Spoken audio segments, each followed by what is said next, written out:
Good afternoon, everyone. First of all, I would like to present as a representative of De La Salle University, Manila, and also of the Association of Structural Engineers of the Philippines.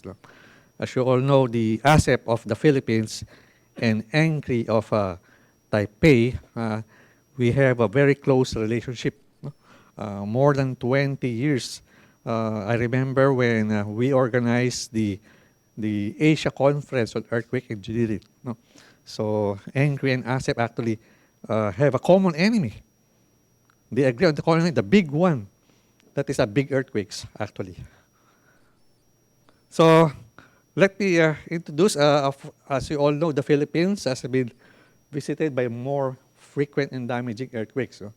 And according to our PHIVOLCS, or the Philippine Institute of Volcanology and Seismology, the Philippines have been visited by at least five earthquakes per day. And you can see in this slide the most recent earthquakes. In 2017 in Surigao, 2019 in Central Luzon, Davao del Sur 2019, and Abra, the latest is in 2022.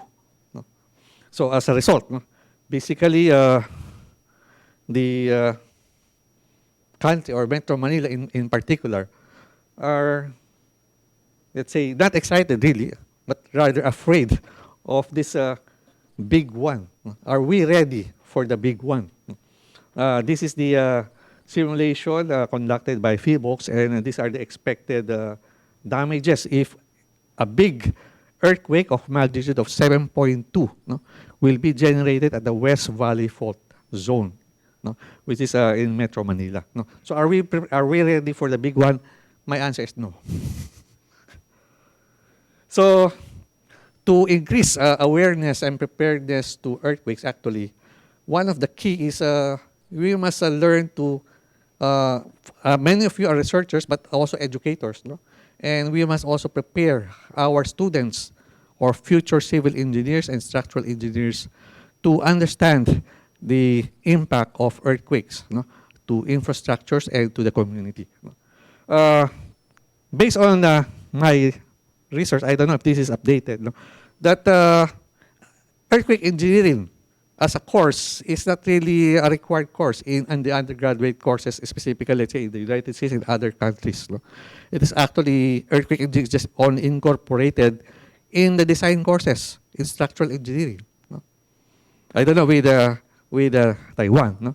So as senior seismic course are part of structural engineering graduate programs, so more, not in the undergraduate courses. So based on that information, actually, in 2018, Jayamon tried to propose a syllabus that can be offered in the undergraduate program in the United States.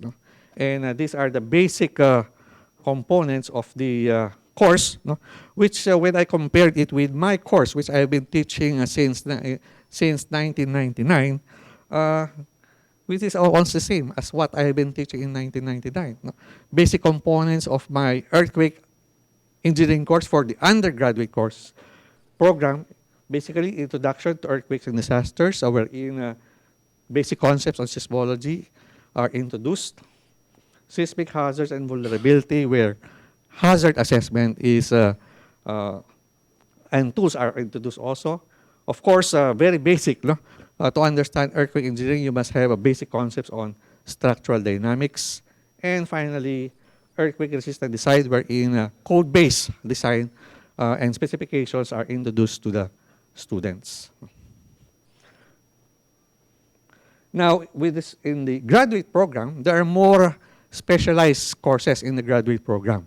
For example, in our university, we have courses like advanced earthquake engineering, which is more or less equivalent to the undergraduate course. We have, of course, structural dynamics, basic and advanced structural dynamics, and then code-based earthquake resistant design of buildings, and earthquake disaster mitigation. Basically, this is an introduction to students who would like to pursue research and related to DRR. So if you're going to teach earthquake engineering, the challenge now is how can you enhance the teaching of our young students, no, to understand the basic concepts and to increase their awareness and preparedness with respect to earthquakes. No? So this is my basic, my presentation is basically the integration, no, of technology in earthquake engineering education. Basically, I would like to present some of the available online tools. No? So technology here represents online tools and also physical tools like the shake table. No? So what are some of the online tools which we have adapted in our university specifically?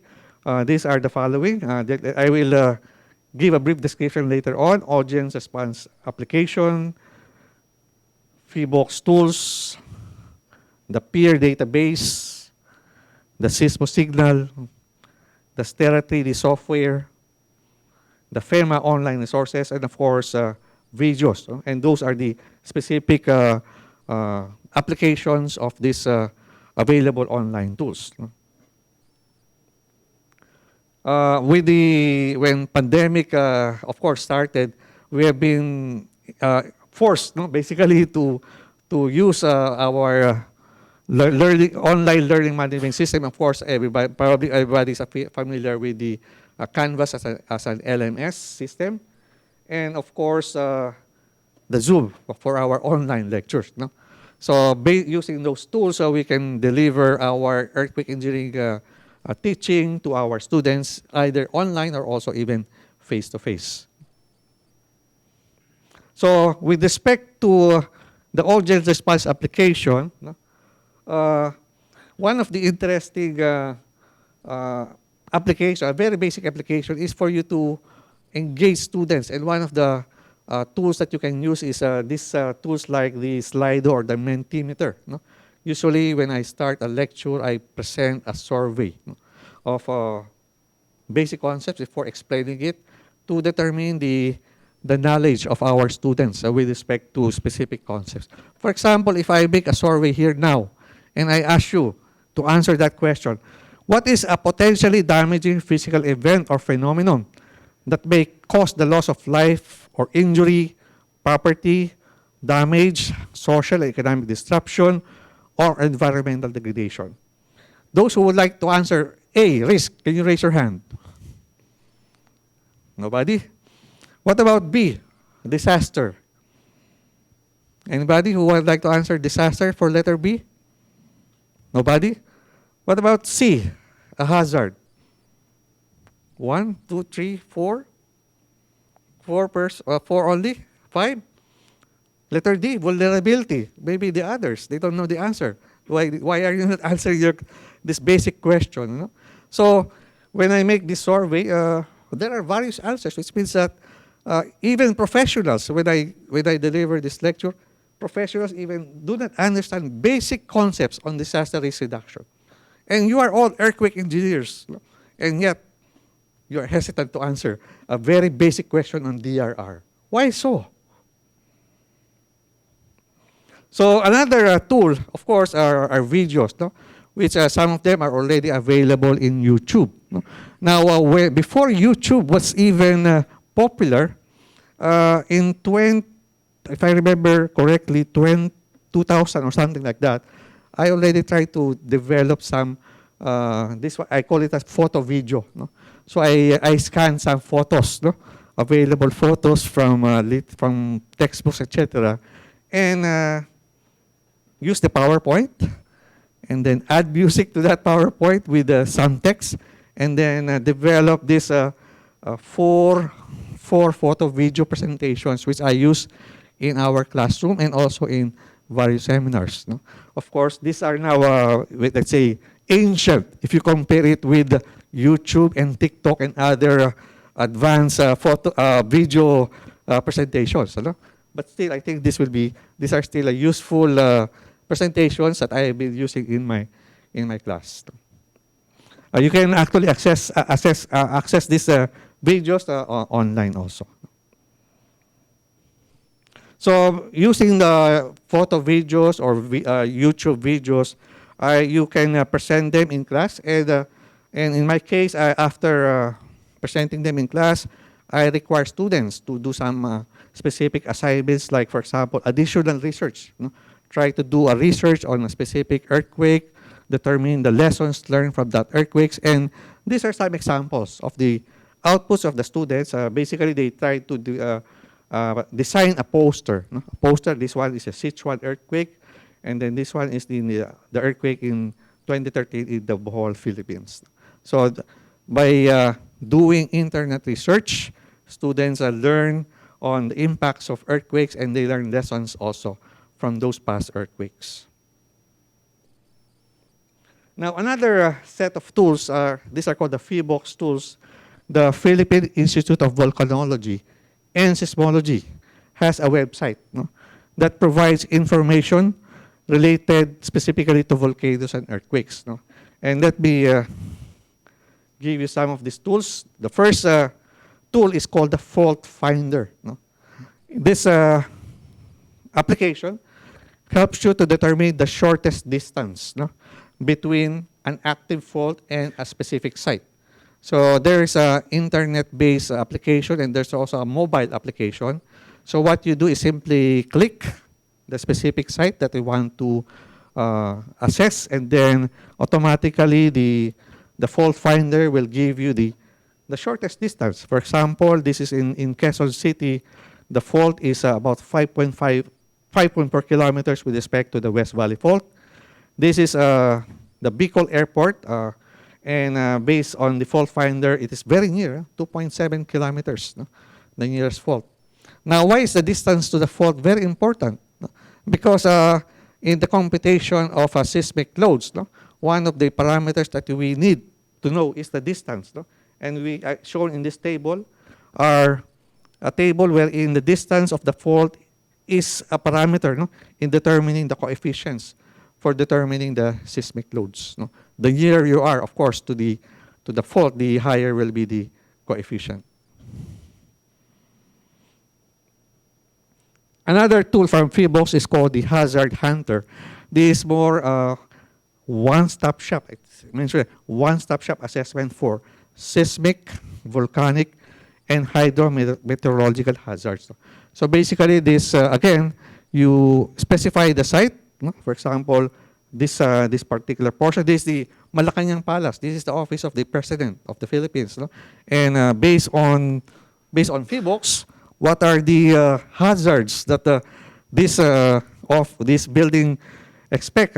Ground shaking, prone intensity 7 or 8 or something like that. Earthquake-induced landslide, it's safe. Liquefaction, highly potential. Tsunami, it's also prone, etc. And there are more information on the other hazards. So I think the President should be worried about these hazards. Next, we have the how safe is my house checklist. Now, the PHIVOLCS and its collaborators like JICA and ASEP also, they tested in a shake table using the e-defense, actually, of concrete hollow blocks houses. One poorly designed, the other one is a more detailed design.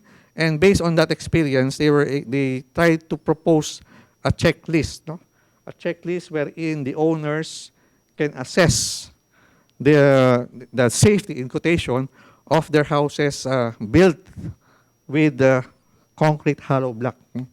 And based on their assessment, they can, at least there's actually a qualitative classification whether the safety is low or low, medium, or high. And there is a recommendation specifically if your house is not safe, then you need to consult a structural engineer. So that's the advice, basically from this checklist.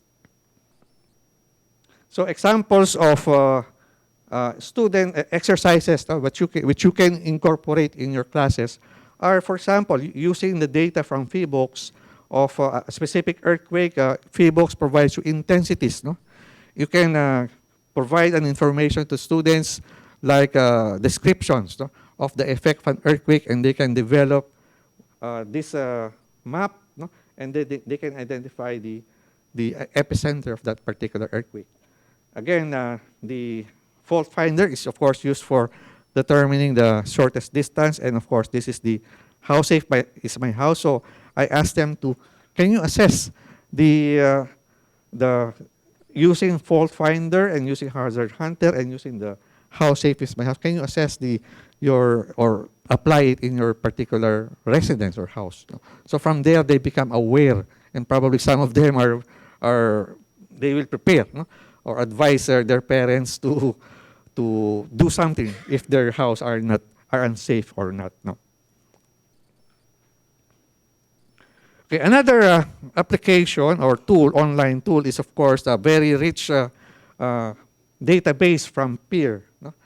If you want earthquake time history data, the peer database is a very useful website, and you can process, no? Or you can download rather the database using the software, no? Sismosoft. No? Although Sismosoft is, of course, commercial, there's also an academic license, no? Wherein as long as you're a student, they can allow you to use the Sismosoft or Sismosignal, no?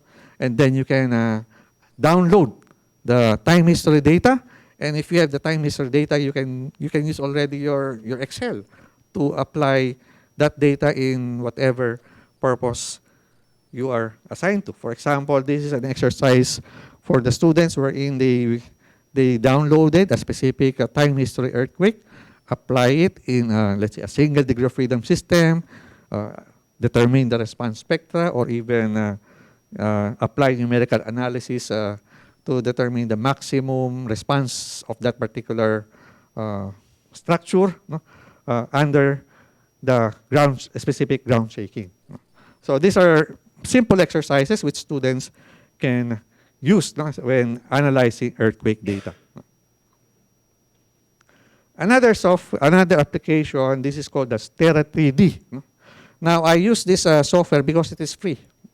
Of course, if you have, there are available more sophisticated software, of course, like SAP 2000, STAAD, ETABS, etc., which you can use, but they are not free. No? But this is free. And students can easily, and it's very simple. It was developed at Toyohashi University by Professor Saito. No? And using this software, you can develop, or you can model a structure, perform pushover analysis, perform time history analysis. No? You may call it simple, but this software has been used in researches. No? And these are some of the publications as output, no? From this software, no?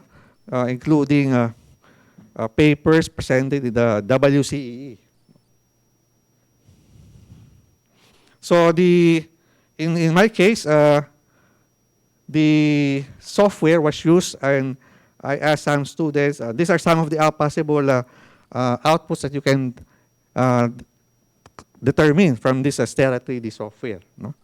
Pushover, time history analysis, and then I asked the students to model a structure, and as our final activity, we conduct what we call as a webinar or a seminar wherein they present their corresponding outputs, and during that particular, for this specific event, we even have our special guest, Professor Saito, who was the developer of the Stera 3D software. Another tool is, of course, the RVS, no? The rapid visual screening of buildings, and the most popular checklist is, of course, the FEMA P154. No? And this is an example of the application of the FEMA P154.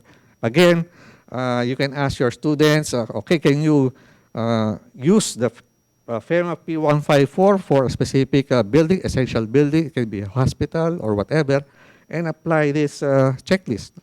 By simply applying this checklist, the students become aware of vulnerable vulnerability in structures with respect to earthquakes. No? So they come to understand which structures are more vulnerable and which are not not vulnerable. No? So my remarks with respect to the online technology, no? The students are given the opportunity to apply tools, no? In addressing real life problems, no? With respect to earthquakes. No? And of course, their awareness increased. And from these exercises, they may, of course, we expect them to contribute, no? To this disaster or seismic risk mitigation in various ways through learnings. No? Now, the next technology which I would like to present is the shake table. No? Just this afternoon, the Carleton University presented a very special shake table. No? But shake table competitions have become popular, and Force Entry is one of the leading organizations that have been promoting the earthquake engineering, no? Through competitions. Like this one, I attended the competition last Saturday, no? And it was our first time. My university was first time to join this competition, no? And we were not lucky to win, but of course the students learned a lot from this competition. No? So basically, let me quote from IDERS. What is the purpose of these shake table competitions? It says it's to promote earthquake engineering and seismic protection education and encourage students to participate in a creative scientific competition. So based on this, I would like to share my experience when we first, only this year, no? When we were able to procure a baby shake table. I call it baby shake table or a bench scale shake table. This bench scale table is the shake table which is also being used in the United States in many universities. No? So let me share to you some my experience. No? So this is called the Quanser shake table. No? This is a shake table which is, as I mentioned earlier, which is also being used by universities in the U.S. No? It has a limited, of course, application, 18 by 18, and the acceleration is 2.5.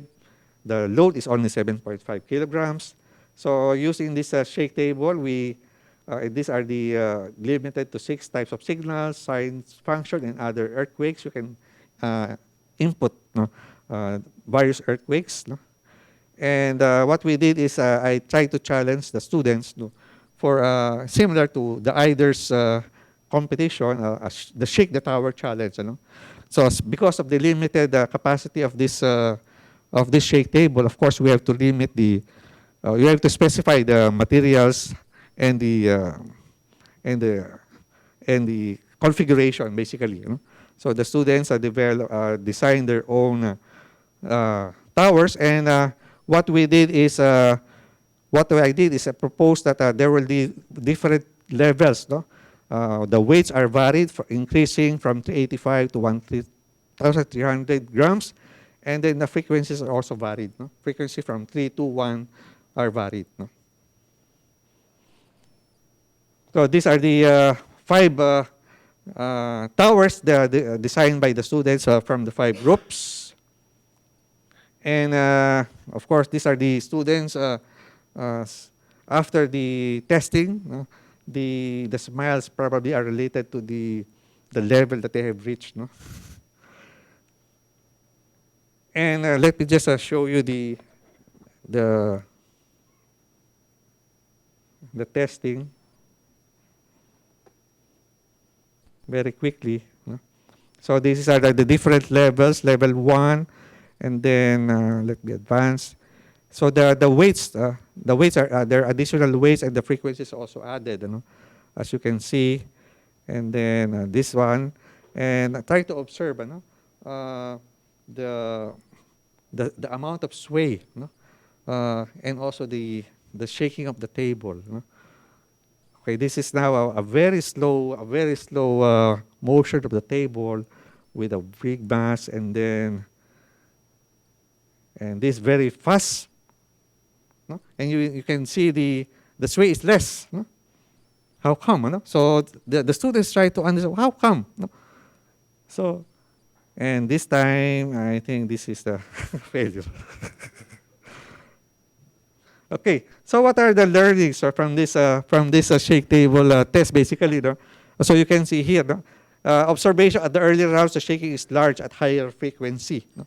Because the structure is stiff. No? But as the tower is damaged, its stiffness and frequency decreased, and the shaking is more significant at the lower frequency. No?